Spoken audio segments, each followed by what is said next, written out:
വലഇൻ റുദിദ്തു സൂറത്തുൽ കഹ്ഫ് 36. എങ്ങനെയാണ് ശരിയായ പാരായണം?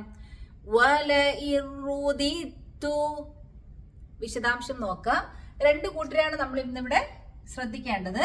ഒന്ന് നൂൻ റാ, മറ്റൊന്ന് ദാൽ താ. ആദ്യത്തേത് സുക്കൂനുള്ള നൂനാണ്. അതിന്റെ മേലെ ഒന്നും കാണാൻ സാധിക്കുകയില്ല. സുക്കൂനുള്ള നൂനിന് ശേഷം റാ.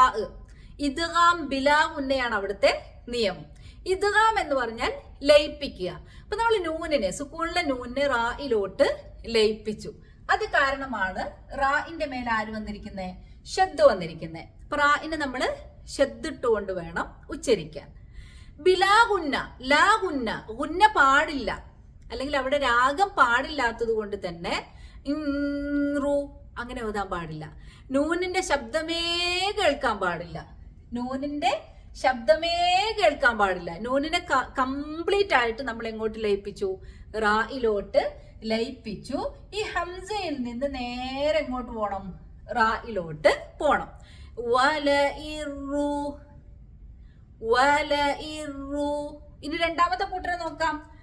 ദാലാണ്, രണ്ടാമത്തെ ദാലാണ്. ദാലിന്റെ മേലെ സുക്കൂനാണ്. അവിടെയും ഒന്നും കാണാൻ കഴിയില്ല മുസ്ഹഫില്.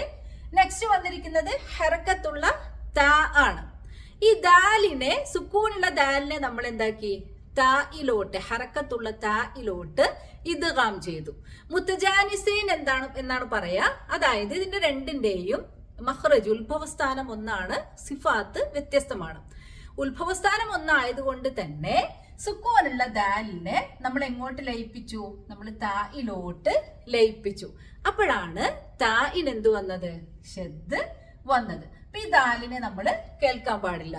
റുദിത്തു, റുദിത്തു, വലഇൻ റുദിത്തു, വമാ അളുന്നു الساعة قائمة ولئن رددت إلى ربي ولئن رددت إلى ربي لأجدن خيرا منها منقلبا.